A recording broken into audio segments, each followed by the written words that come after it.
Bonjour, bienvenue à tous sur Évanence littéraire, une page sur Facebook depuis 2017, mais également un site internet depuis début mars 2024. Je suis Évangéline Brunois, je suis chroniqueuse littéraire entre autres. J'ai rédigé plus de 1360 chroniques, cela représente environ 750 auteurs. Je ne sais pas combien de maisons d'édition, mais je vais profiter de l'occasion qui m'est donnée à l'instant pour remercier toutes celles et ceux qui m'ont fait confiance tout au long de ces années. Je vais vous lire une chronique que j'ai rédigée le 27 juillet 2024 concernant cet infini passé toujours présent, témoignage d'une jeune femme sous l'occupation, de Jacqueline Lang, paru le 20 janvier 2015 aux éditions Laurence Massaro dans la collection Mémoire à vif, 190 pages illustrées. Je gardais ma douleur et sans rien renier de mon identité, j'en avais peur. Malgré le temps, ce sentiment demeure encore aujourd'hui. J'ai eu la chance de rencontrer Claudine Rams, la fille cadette de Jacqueline Lang, surnommée La Rose dans ce récit d'une importance capitale pour la compréhension intime des événements survenus pendant la Seconde Guerre mondiale. J'ai ressenti son extrême émotion alors qu'elle me présentait cet ouvrage cher à son cœur, trésor familial inestimable. Ce n'est pas un roman, non. Voici le témoignage rédigé pendant plus de 40 ans avec courage, dans la joie ou l'extrême peine, l'attendrissement ou la sidération, ces sentiments étant aussi vifs qu'au moment où ils sont survenus, par une mère, une fille et petite fille, une sœur, une tante, en bref, une femme avec un F majuscule ordinaire et cependant héroïque, menacée de disparaître avec les siens sous le rouleau compresseur de l'histoire.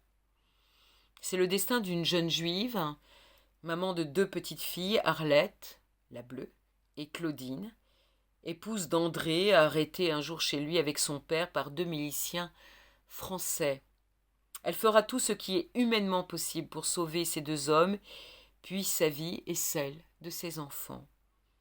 Un texte d'une précision et d'une authenticité édifiante où la narratrice, avec élégance, peur quelquefois de heurter ou choquer, marquée d'une éducation stricte où la pudeur est omniprésente, raconte cependant avec une bravoure remarquable l'indicible, l'insupportable, l'inenvisageable. Après ces quelques jours où l'écho des bottes a à nouveau résonné au terme des élections européennes et législatives, alors que la peste brune se renforce dans toute l'Europe, que certains défenseurs de la mémoire des victimes de la Shoah se sont soudain ralliés au RN, nous laissant stupéfaits et démunis, un tel ouvrage est essentiel afin de ranimer la mémoire bien défaillante de certains et enseigner la vérité aux nouvelles générations. J'ai été obligée de faire des pauses lors de cette lecture, tant j'étais bouleversée ou en colère, tétanisée ou admirative par ce journal, aux accents de thriller ou de course-poursuite. Nos battements de cœur s'accélèrent alors que le danger se rapproche et que les aiguilles du temps s'affolent. Totalement identifiée à cette mère courage, je me suis sentie profondément concernée par ce récit qui, si nous ne restons pas vigilants, pourrait être un avertissement. Jacqueline Lang écrit ne pas comprendre comment ils ont pu être de tels moutons.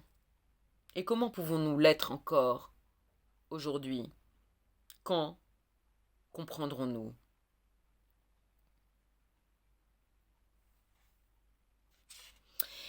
« 1940. Après plusieurs promulgations d'ordonnances, le statut des Juifs se dégrade. Suppression des fonctions électives, des fonctions publiques, des professions libérales, création de plusieurs commissariats aux questions juives. Juin 1941, un statut très sévère qui élimine les juifs de l'enseignement supérieur, des professions libérales et commerciales. Et toujours ceux qui nous gouvernent, ivres de pouvoir, appliquent des mesures discriminatoires, visant à diviser pour mieux régner en dictateurs, et toujours une grande partie de la population obéit, accepte l'inacceptable des lois scélérates. Heureusement, des justes se battent dans l'ombre. J'ai été également très intéressée par la description des conditions d'enfermement d'André à Drancy et du rôle infâme que les nazis tentaient de lui faire jouer. Quel homme! Ce texte est d'autant plus inoubliable que des photographies y sont adjointes. Très vite, nous imaginons qu'elles se mettent en mouvement, en couleur. Nous entendons les voix qui éternellement résonneront dans nos cœurs. Merci infiniment à Claudine Rams, à l'éditrice et évidemment plus que tout à Jacqueline Lang. Vous avez rempli votre mission, madame. J'espère qu'elle nous entend là où elle est, puisque malheureusement aujourd'hui elle est décédée.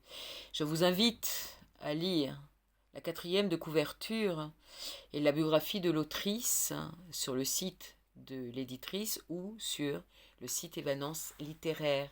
Merci infiniment, à très bientôt et au revoir.